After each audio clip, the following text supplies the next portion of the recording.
ತನುವು ನಿನ್ನದು ಮನವು ನಿನ್ನದು, ತನುವು ನಿನ್ನದು ಮನವು ನಿನ್ನದು, ಎನ್ನ ಜೀವನ ಧನವು ನಿನ್ನದು. ನಾನು ನಿನ್ನವನೆಂಬ ಹೆಮ್ಮೆಯ ಋಣವು ಮಾತ್ರವೇ ನನ್ನದು. ತನು ನಿನ್ನದು ಮನವು ನಿನ್ನದು.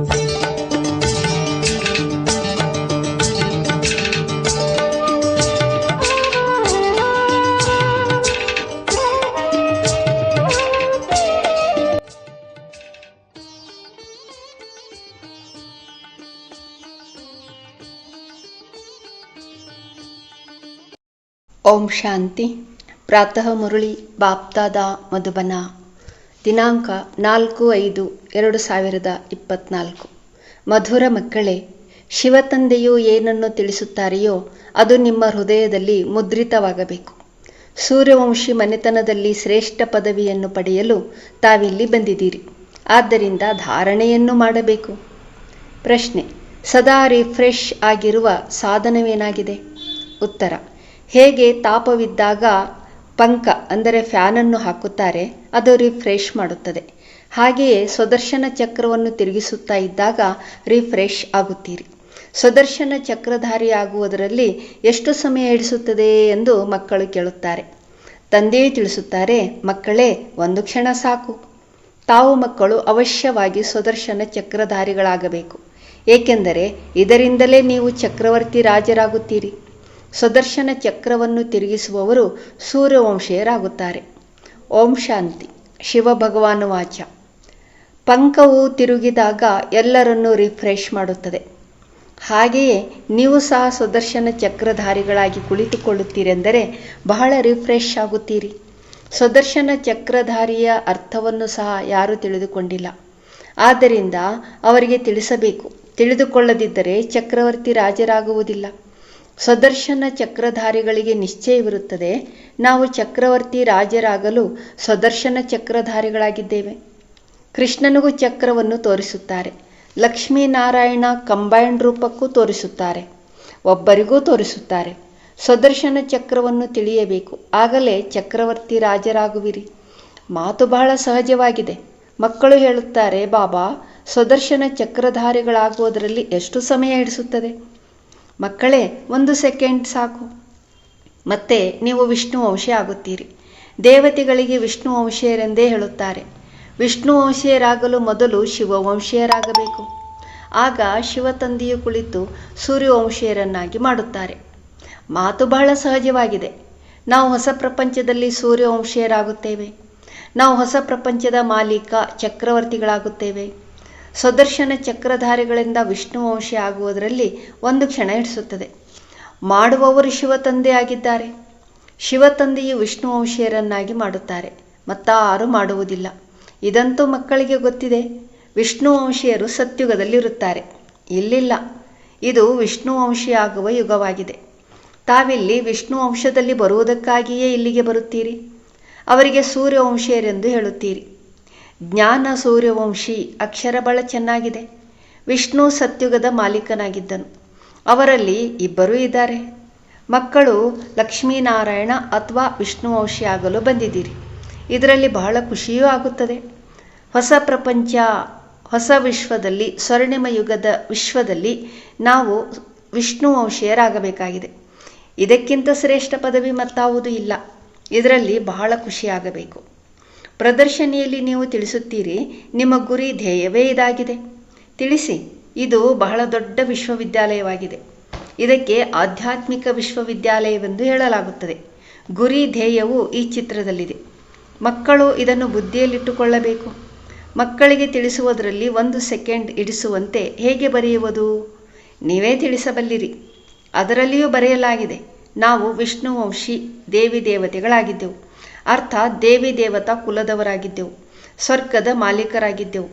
ತಂದೆ ತಿಳಿಸುತ್ತಾರೆ, ಮಧುರಾತಿ ಮಧುರ ಮಕ್ಕಳೇ, ಭಾರತದಲ್ಲಿ ನೀವು ಇಂದಿಗೆ 5000 ವರ್ಷಗಳ ಹಿಂದೆ ಸೂರ್ಯವಂಶಿ ದೇವಿ ದೇವತೆಗಳಾಗಿದ್ದೀರಿ. ಮಕ್ಕಳಿಗೆ ಈಗ ಬುದ್ಧಿಯಲ್ಲಿ ಬಂದಿದೆ, ಶಿವತಂದೆಯು ವಿಷ್ಣುವಂಶಿ ಮನೆತನವನ್ನು ಸ್ಥಾಪನೆ ಮಾಡಲು ಬಂದಿದ್ದರು. ಅವಶ್ಯವಾಗಿ ಭಾರತವು ಸ್ವರ್ಗವಾಗಿತ್ತು. ಇವರೇ ಪೂಜ್ಯರಾಗಿದ್ದರು. ಯಾರೂ ಪೂಜಾರಿಗಳಿರಲಿಲ್ಲ. ಯಾವುದೇ ಪೂಜಾ ಸಾಮಗ್ರಿಗಳಿರಲಿಲ್ಲ.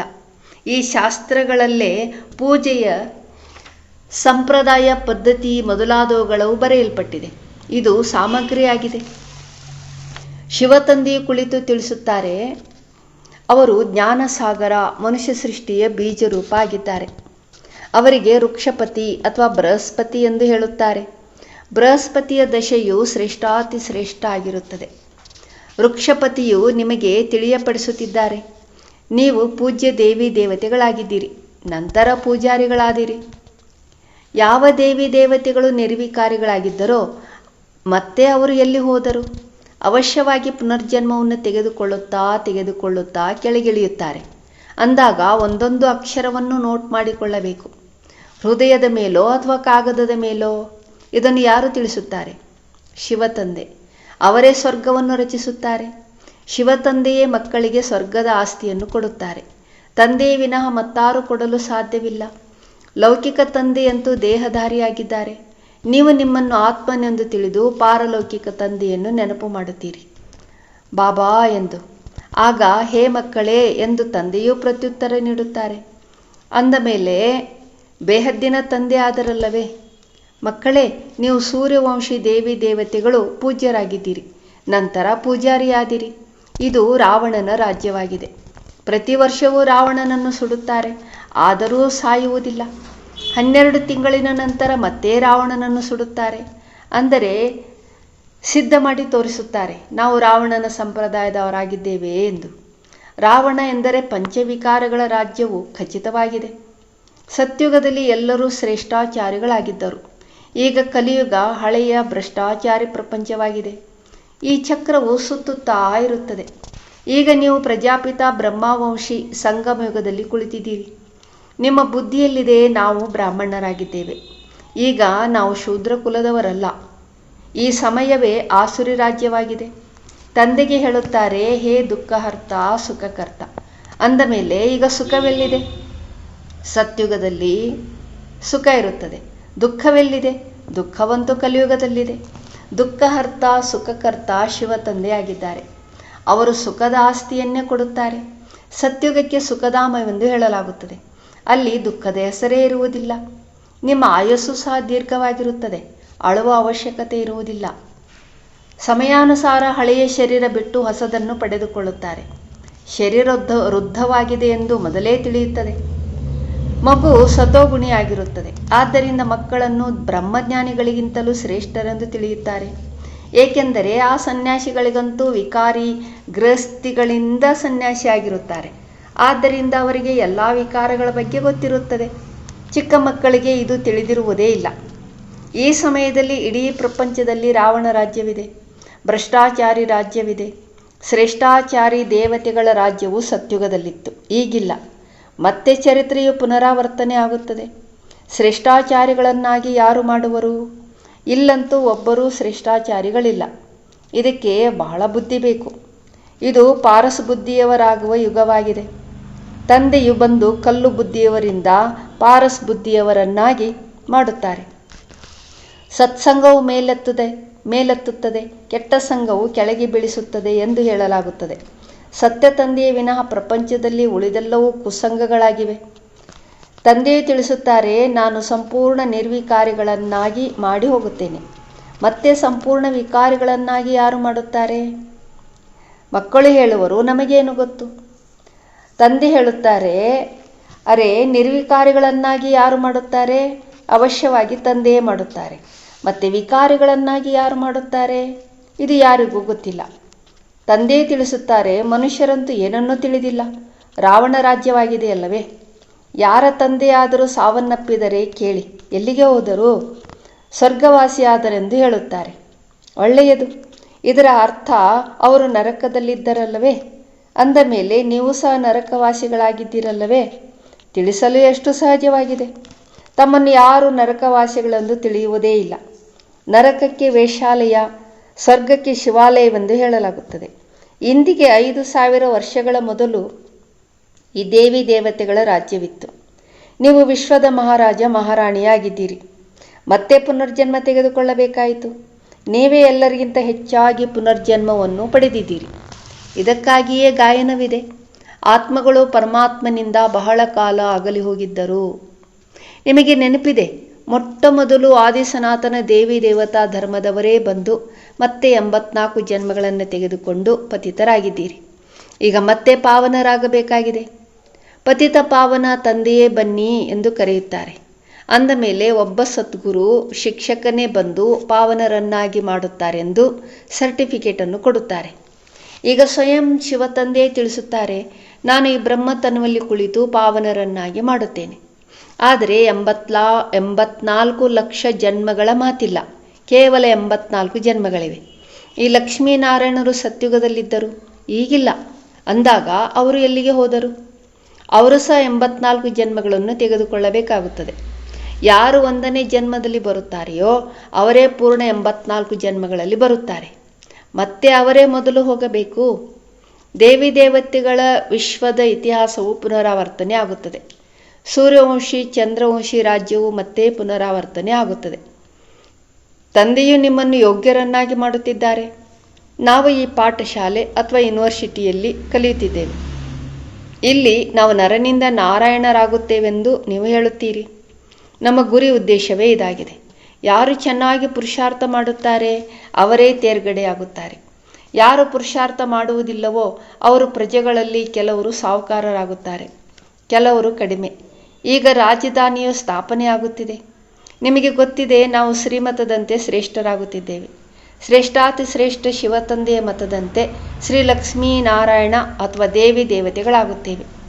ಶ್ರೀ ಎಂದರೆ ಶ್ರೇಷ್ಠರು. ಈಗ ಯಾರಿಗೂ ಶ್ರೀ ಎಂದು ಹೇಳಲು ಸಾಧ್ಯವಿಲ್ಲ. ಆದರೆ ಇಲ್ಲಂತೂ ಯಾರೇ ಬರಲಿ ಎಲ್ಲರಿಗೂ ಶ್ರೀ ಎಂದು ಹೇಳುವರು. ಶ್ರೀ ಇಂಥವರು, ಶ್ರೀ ಇಂಥವರು ಎಂದು ಬರೆಯುತ್ತಾರೆ. ಈಗ ದೇವಿ ದೇವತೆಗಳ ವಿನಃ ಯಾರೂ ಶ್ರೇಷ್ಠರಿರಲು ಸಾಧ್ಯವಿಲ್ಲ. ಭಾರತವು ಶ್ರೇಷ್ಠವಾಗಿತ್ತು. ರಾವಣ ರಾಜ್ಯದಲ್ಲಿ ಭಾರತದ ಮಹಿಮೆಯನ್ನೇ ಸಮಾಪ್ತಿ ಮಾಡಿದ್ದಾರೆ. ಭಾರತದ ಮಹಿಮೆಯೂ ಸಹ ಬಹಳ ಇದೆ, ಬಹಳ ನಿಂದನೆಯೂ ಇದೆ. ಭಾರತವು ಸಂಪೂರ್ಣ ಧನವಂತವಾಗಿತ್ತು, ಈಗ ಸಂಪೂರ್ಣ ಕಂಗಾಲಾಗಿದೆ. ನಾನು ನಿರ್ಗುಣನಲ್ಲಿ ಯಾವುದೇ ಗುಣವಿಲ್ಲವೆಂದು ದೇವತೆಗಳ ಮುಂದೆ ಹೋಗಿ ತಾವು ಗುಣವಂತರೆಂದು ಮಹಿಮೆ ಮಾಡುತ್ತಾರೆ. ದೇವತೆಗಳಿಗೆ ಹೇಳುತ್ತಾರೆ, ಆದರೆ ದಯಾಹೃದಯಿಗಳಾಗಿದ್ದಾರೇನು? ಒಬ್ಬರಿಗೆ ದಯಾಹೃದಯ ಎಂದು ಹೇಳಲಾಗುತ್ತದೆ. ಅವರೇ ಮನುಷ್ಯರಿಂದ ದೇವತೆಗಳನ್ನಾಗಿ ಮಾಡುತ್ತಾರೆ. ಈಗ ಅವರು ನಿಮ್ಮ ತಂದೆಯೂ ಆಗಿದ್ದಾರೆ, ಶಿಕ್ಷಕನೂ ಆಗಿದ್ದಾರೆ, ಸದ್ಗುರುವೂ ಆಗಿದ್ದಾರೆ. ಗ್ಯಾರಂಟಿ ಕೊಡುತ್ತಾರೆ, ನನ್ನನ್ನು ನೆನಪು ಮಾಡಿದರೆ ನಿಮ್ಮ ಜನ್ಮ ಜನ್ಮಾಂತರ ಪಾಪಗಳು ಭಸ್ಮವಾಗುತ್ತವೆ ಮತ್ತು ಜೊತೆ ಕರೆದುಕೊಂಡು ಹೋಗುತ್ತೇನೆ. ನಂತರ ನೀವು ಹೊಸ ಪ್ರಪಂಚದಲ್ಲಿ ಹೋಗಬೇಕಾಗುತ್ತದೆ. ಇದು 5000 ವರ್ಷಗಳ ಚಕ್ರವಾಗಿದೆ. ಹೊಸ ಪ್ರಪಂಚ ಇತ್ತು, ಮತ್ತೆ ಅವಶ್ಯವಾಗಿ ಆಗುತ್ತದೆ. ಪ್ರಪಂಚವು ಪತಿತವಾಗಿದೆ. ಮತ್ತೆ ತಂದೆಯು ಬಂದು ಪಾವನರನ್ನಾಗಿ ಮಾಡುತ್ತಾರೆ. ತಂದೆಯು ತಿಳಿಸುತ್ತಾರೆ, ರಾವಣನು ಬಂದು ಪತಿತರನ್ನಾಗಿ ಮಾಡುತ್ತಾನೆ, ನಾನು ಬಂದು ಪಾವನ ಮಾಡುತ್ತೇನೆ. ಇಲ್ಲಂತೂ ಹೇಗೆ ಗೊಂಬೆ ಪೂಜೆಯನ್ನು ಮಾಡುತ್ತಿರುತ್ತಾರೆ. ರಾವಣನಿಗೆ ಏಕೆ 10 ತಲೆಗಳನ್ನು ಕೊಟ್ಟಿದ್ದಾರೆಂದು ತಿಳಿದೇ ಇಲ್ಲ. ವಿಷ್ಣುವಿಗೆ 4 ಭುಜಗಳನ್ನು ಕೊಡುತ್ತಾರೆ. ಆದರೆ ಈ ರೀತಿಯಾದಂತಹ ಮನುಷ್ಯರು ಎಂದಾದರೂ ಇರುತ್ತಾರೆಯೇ? ಒಂದು ವೇಳೆ 4 ಭುಜಗಳುಳ್ಳ ಮನುಷ್ಯರಿದ್ದಿದ್ದರೆ ಅವರಿಂದ ಜನಿಸುವ ಮಕ್ಕಳು ಸಹ ಆ ರೀತಿಯೇ ಇರಬೇಕು. ಇಲ್ಲಂತೂ ಎಲ್ಲರಿಗೆ 2 ಭುಜಗಳಿವೆ. ಆದರೆ ಮನುಷ್ಯರು ತಿಳಿದುಕೊಂಡಿಲ್ಲ. ಆದ್ದರಿಂದ ಭಕ್ತಿ ಮಾರ್ಗದ ಶಾಸ್ತ್ರಗಳನ್ನು ಕಂಠಪಾಠ ಮಾಡುತ್ತಾರೆ. ಅವರಿಗೂ ಅನೇಕರು ಅನುಯಾಯಿಗಳಾಗುತ್ತಾರೆ. ಇದು ಕಮಾಲಾಗಿದೆ. ತಂದೆಯಂತೂ ಜ್ಞಾನದ ಅಥಾರಿಟಿ ಆಗಿದ್ದಾರೆ. ಯಾವುದೇ ಮನುಷ್ಯರು ಜ್ಞಾನದ ಅಥಾರಿಟಿ ಆಗಲು ಸಾಧ್ಯವಿಲ್ಲ. ಜ್ಞಾನ ಸಾಗರನಾದ ನನಗೆ ನೀವು ಆಲ್ಮೈಟಿ ಅಥಾರಿಟಿ ಎಂದು ಹೇಳುತ್ತೀರಿ. ಇದು ತಂದೆಯ ಮಹಿಮೆಯಾಗಿದೆ. ನೀವು ತಂದೆಯನ್ನು ನೆನಪು ಮಾಡುತ್ತೀರೆಂದರೆ ತಂದೆಯಿಂದ ಶಕ್ತಿಯನ್ನು ಪಡೆಯುತ್ತೀರಿ. ಇದರಿಂದ ವಿಶ್ವದ ಮಾಲೀಕರಾಗುತ್ತೀರಿ. ನಿಮಗೆ ತಿಳಿದಿದೆ, ನಮ್ಮಲ್ಲಿ ಬಹಳ ಶಕ್ತಿ ಇತ್ತು. ನಾವು ನಿರ್ವಿಕಾರಿಗಳಾಗಿದ್ದೆವು. ಇಡೀ ವಿಶ್ವದಲ್ಲಿ ರಾಜ್ಯ ಮಾಡುತ್ತಿದ್ದೆವು. ಅಂದ ಮೇಲೆ ಆಲ್ಮೈಟಿ ಎಂದು ಹೇಳುತ್ತಾರಲ್ಲವೇ? ಈ ಲಕ್ಷ್ಮೀನಾರಾಯಣರು ಇಡೀ ವಿಶ್ವದ ಮಾಲೀಕರಾಗಿದ್ದರು. ಇಂತಹ ಶಕ್ತಿಯು ಅವರಿಗೆ ಎಲ್ಲಿಂದ ಸಿಕ್ಕಿತು? ತಂದೆಯಿಂದ. ಭಗವಂತ ಸರ್ವಶ್ರೇಷ್ಠರಾಗಿದ್ದಾರಲ್ಲವೇ? ಎಷ್ಟು ಸಹಜವಾಗಿ ತಿಳಿಸುತ್ತಾರೆ. ಈ 84 ಜನ್ಮಗಳ ಚಕ್ರವನ್ನು ತಿಳಿಯುವುದು ಬಹಳ ಸಹಜವಾಗಿದೆ ಅಲ್ಲವೇ? ಇದರಿಂದಲೇ ನಿಮಗೆ ರಾಜ್ಯಭಾಗ್ಯವು ಸಿಗುತ್ತದೆ. ಪ್ರತಿಯೊಬ್ಬರಿಗೂ ರಾಜ್ಯಭಾಗ್ಯವು ಸಿಗಲು ಸಾಧ್ಯವಿಲ್ಲ. ಪತಿತರು ಅವರ ಮುಂದೆ ಹೋಗಿ ತಲೆಬಾಗುತ್ತಾರೆ. ನಾವು ಭಕ್ತರಾಗಿದ್ದೇವೆಂದು ತಿಳಿಯುತ್ತಾರೆ. ಪಾವನರ ಮುಂದೆ ಹೋಗಿ ತಲೆಬಾಗುತ್ತಾರೆ. ಭಕ್ತಿ ಮಾರ್ಗವು ಅರ್ಧಕಲ್ಪ ನಡೆಯುತ್ತದೆ. ಈಗ ನಿಮಗೆ ಭಗವಂತನು ಸಿಕ್ಕಿದ್ದಾರೆ. ಭಗವಾನು ಆಚ, ನಾನು ನಿಮಗೆ ರಾಜಯೋಗವನ್ನು ಕಲಿಸುತ್ತೇನೆ, ಭಕ್ತಿಯ ಫಲವನ್ನು ಕೊಡಲು ಬಂದಿದ್ದೇನೆ. ಭಗವಂತನು ಯಾವುದಾದರೊಂದು ರೂಪದಲ್ಲಿ ಬಂದು ಬಿಡುವರೆಂದು ಹಾಡುತ್ತಾರೆ. ಅದಕ್ಕೆ ತಂದೆಯು ತಿಳಿಸುತ್ತಾರೆ, ನಾನು ಯಾವುದಾದರೂ ಎತ್ತಿನ ಗಾಡಿಯ ಮೇಲೆ ಬರುತ್ತೇನೆಯೇ? ಯಾರು ಶ್ರೇಷ್ಠನಾಗಿದ್ದರೂ, ಯಾರು 84 ಜನ್ಮಗಳನ್ನು ಪೂರ್ಣ ಮಾಡಿದ್ದಾರೆಯೋ ಅವರ ತನುವಲ್ಲಿ ಬರುತ್ತೇನೆ. ಉತ್ತಮ ಪುರುಷರು ಸತ್ಯುಗದಲ್ಲಿ ಇರುತ್ತಾರೆ. ಕಲಿಯುಗದಲ್ಲಿ ಕನಿಷ್ಠರು ತಮೋಪ್ರಧಾನರು ಇರುತ್ತಾರೆ. ಈಗ ನೀವು ತಮೋಪ್ರಧಾನದಿಂದ ಸತೋಪ್ರಧಾನರಾಗುತ್ತೀರಿ. ತಂದೆಯು ಬಂದು ತಮೋಪ್ರಧಾನರಿಂದ ಸತೋಪ್ರಧಾನರನ್ನಾಗಿ ಮಾಡುತ್ತಾರೆ. ಇದು ಆಟವಾಗಿದೆ. ಒಂದು ವೇಳೆ ಇದನ್ನು ತಿಳಿಯದಿದ್ದರೆ ಸ್ವರ್ಗದಲ್ಲೆಂದೂ ಬರುವುದಿಲ್ಲ. ಒಳ್ಳೆಯದು. ಮಧುರಾತಿ ಮಧುರ ಅಗಲಿ ಹೋಗಿ ಮರಳಿ ಸಿಕ್ಕಿರುವ ಮಕ್ಕಳ ಪ್ರತಿ ಮಾತಾಪಿತಾ ಬಾಪ್ದಾದರವರ ನೆನಪು, ಪ್ರೀತಿ ಹಾಗೂ ಸುಪ್ರಭಾತ. ಆತ್ಮಿಕ ಮಕ್ಕಳಿಗೆ ಆತ್ಮಿಕ ತಂದೆಯ ನಮಸ್ತೆ. ಆತ್ಮಿಕ ಮಕ್ಕಳಿಂದ ಆತ್ಮಿಕ ತಂದೆಗೆ ನಮಸ್ತೆ, ಸುಪ್ರಭಾತ, ಧನ್ಯವಾದಗಳು. ಧಾರಣೆಗಾಗಿ ಮುಖ್ಯ ಸಾರ. 1. ಒಬ್ಬ ತಂದೆಯ ಸಂಘದಿಂದ ಸ್ವಯಂವನ್ನು ಪಾರಸ್ ಬುದ್ಧಿಯವರನ್ನಾಗಿ ಮಾಡಿಕೊಳ್ಳಬೇಕಾಗಿದೆ. ಸಂಪೂರ್ಣ ನಿರ್ವಿಕಾರಿಗಳಾಗಬೇಕಾಗಿದೆ. ಕೆಟ್ಟ ಸಂಘದಿಂದ ದೂರವಿರಬೇಕಾಗಿದೆ. 2. ಸದಾ ಇದೇ ಖುಷಿಯಲ್ಲಿರಬೇಕು. ನಾವು ಸ್ವದರ್ಶನ ಚಕ್ರಧಾರಿಗಳಿಂದ ಹೊಸ ಪ್ರಪಂಚದ ಮಾಲೀಕ ಚಕ್ರವರ್ತಿಗಳಾಗುತ್ತೇವೆ. ನಮ್ಮನ್ನು ಜ್ಞಾನ ಸೂರ್ಯವಂಶಿಗಳನ್ನಾಗಿ ಮಾಡಲು ಶಿವ ತಂದೆಯು ಬಂದಿದ್ದಾರೆ. ನಮ್ಮ ಲಕ್ಷ್ಯವೇ ಇದಾಗಿದೆ. ವರದಾನ: ವಿಘ್ನಗಳನ್ನು ಮನೋರಂಜನೆಯ ಆಟ ಎಂದು ತಿಳಿದು ಪಾರು ಮಾಡುವಂತಹ ನಿರ್ವಿಘ್ನ ವಿಜಯೀ ಭವ. ವಿವರಣೆ: ವಿಘ್ನ ಬರುವುದು ಒಳ್ಳೆಯದು, ಆದರೆ ವಿಘ್ನಗಳು ನಮ್ಮನ್ನು ಸೋಲಿಸಬಾರದು. ವಿಘ್ನಗಳು ಬರುವುದೇ ನಮ್ಮನ್ನು ಬಲಶಾಲಿಗಳನ್ನಾಗಿ ಮಾಡಲು. ಆದ್ದರಿಂದ ವಿಘ್ನಗಳಿಗೆ ಗಾಬರಿಯಾಗುವ ಬದಲು ಅವುಗಳನ್ನು ಮನೋರಂಜನೆಯ ಆಟವೆಂದು ತಿಳಿದು ಅದನ್ನು ಪಾರು ಮಾಡಿ. ಆಗ ಹೇಳಲಾಗುವುದು ನಿರ್ವಿಘ್ನ ವಿಜಯಿ. ಎಲ್ಲಿ ಸರ್ವಶಕ್ತಿವಂತ ತಂದೆಯ ಜೊತೆ ಇದೆ ಅಲ್ಲಿ ಗಾಬರಿಯಾಗುವ ಅವಶ್ಯಕತೆ ಇಲ್ಲ. ಕೇವಲ ತಂದೆಯ ನೆನಪು ಮತ್ತು ಸೇವೆಯಲ್ಲಿ ಬಿಜಿಯಾಗಿರಿ. ಆಗ ನಿರ್ವಿಘ್ನವಾಗಿರುವಿರಿ. ಯಾವಾಗ ಬುದ್ಧಿ ಫ್ರೀ ಆಗುವುದು ಆಗ ವಿಘ್ನ ಅಥವಾ ಮಾಯೆ ಬರುವುದು.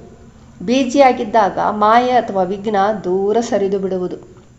ಸುವಾಕ್ಯ: ಸುಖದ ಖಾತೆಯನ್ನು ಜಮಾ ಮಾಡಬೇಕಾದರೆ ಮರ್ಯಾದಾಪೂರ್ವಕವಾಗಿ ಹೃದಯದಿಂದ ಎಲ್ಲರಿಗೂ ಸುಖವನ್ನೇ ನೀಡಿ. ಒಳ್ಳೆಯದು. ಓಂ ಶಾಂತಿ.